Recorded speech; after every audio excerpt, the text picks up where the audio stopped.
वर्षा जी, बताइए कि प्राणायाम योगा कितना जरूरी है और खास करके आप किस बीमारी से जूझ रही थी और अभी क्या कंडीशन है? 16 जून 2023 में मुझे कोलोन मल्टी मेटासिस 4 स्टेज बी का कैंसर हुआ था। आखिरी की स्टेज थी।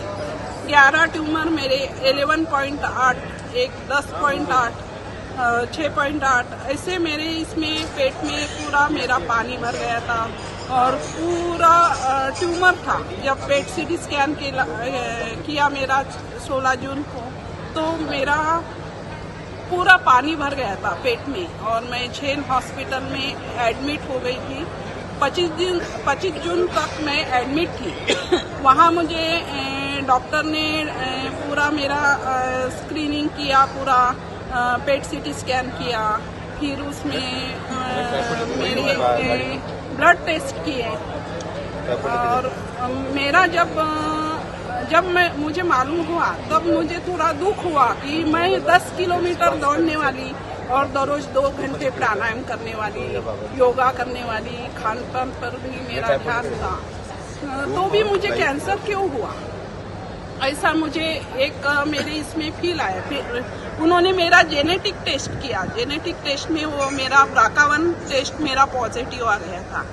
BRCA1 के वजह से, वो जेनेटिक टेस्ट की वजह से मुझे स्ट्रेस हुआ था 5 महीने में डिपार्टमेंट में, तो उस स्ट्रेस की वजह से मुझे वो कैंसर डिटेक्ट हुआ। आखिरी की स्टेज थी। डॉक्टर ने बोला था कि 2 महीने। मेरे हस्बैंड भी बहुत घबराते, कोई मेरे साथ नहीं था।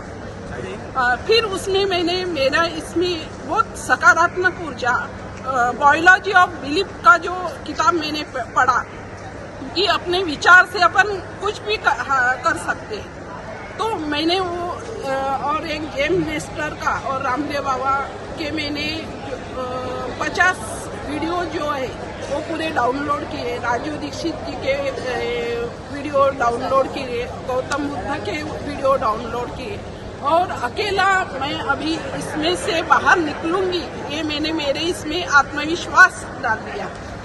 इस आत्मविश्वास की वजह से मैंने दररोज मैं 10 मिनट सिर्फ कपालभाति कर सकती थी, वो मैंने 4 घंटा 3:30 बजे उठती थी और प्राणायाम 3:30 बजे से मेरा 4 बजे से 8:30 बजे तक मैं कपालभाति सिर्फ करती थी और कपालभाति से मेरा 4 घंटे बिल्कुल आराम से मेरा 4 घंटे ये एक महीने में मेरा 4 घंटे शुरू हो गया। पहले 10 मिनट हुआ, फिर आधा घंटा हुआ। कितनी देर का कुल व्यायाम की और बाद में जब ये पूरे व्यायाम या योगा के बाद क्या रिजल्ट निकला? हाँ, वो सबसे बेस्ट कैसा है, खान पान जरूरी है। फिर मैंने एक बाखरू जी का किताब पढ़ा उसमें, और राजू दीक्षित जी के एक अष्टांग हृदयम नाम का एक प्राचीन आयुर्वेद का किताब है, वो पढ़ा। फिर उसके वजह से मैंने क्या किया, हरी सब्जियां का जूस पीना शुरू किया। व्हीट ग्रास का, पीपल के पत्ते का, बेल के पत्ते का, जामुन के पत्ते का, ये जाम के पत्ते का, सभी पत्ते का मैं जूस लेती थी आधा कप में। और 12 बजे तक मैं 7 कलर के 1 kg फ्रूट्स खाती थी। हाँ, और फिर उसके बाद मैंने मिलेट्स, जो अपने 5 मिलेट्स का जो तृण धान्य है, वो मैंने 7 दिन का मेरा शेड्यूल बना दिया था। 7 भरनी में मैंने पाउडर बना दिया था। 1 लीटर पानी लेती थी, उसमें 4 चमचा डालती थी, दालचीनी डालती थी, तिल के 1 चम्मच तिल डालती थी, ऐसा मैं आम्बिल, उससे मेरा पेट भर जाता था। फिर दोपहर को मैं सैलेड लेती थी 300 ग्राम सैलेड लेती थी। उसमें भी 5 सब्जियां थी, पूरे गाजर, टमाटो, काकड़ी, ऐसा सब रहता। और 1 ही रोटी खाती थी, वो भी ज्वार की रोटी, और 1 वाटी मेरा, ये मैं पूरी वेजिटेरियन हूँ। मुझे डॉक्टर ने बोला था अंडा खाओ, ये खाओ, मैंने बोला मैंने कभी खाया ही नहीं है।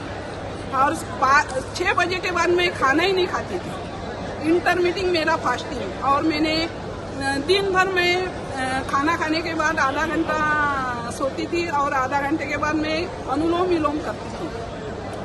ऐसा मेरे वजह से मेरा जो 14 सितंबर को जब मेरा पेट सीटी स्कैन हुआ, उसमें मेरा शरीर में के सभी ट्यूमर दिख ही नहीं रहे थे।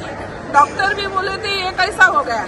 डॉक्टर ने मुझे रिपीट पेट सीटी स्कैन करने के लिए बोला। फिर मैंने टाटा हॉस्पिटल में 5 अक्टूबर को मेरा रजिस्ट्रेशन किया और टाटा के भी हॉस्पिटल के बड़े जो सीनियर डॉक्टर थे, उन्होंने भी कहा कि ये कैसा क्या हो गया, केमो से तो इतना नहीं फर्क पड़ता।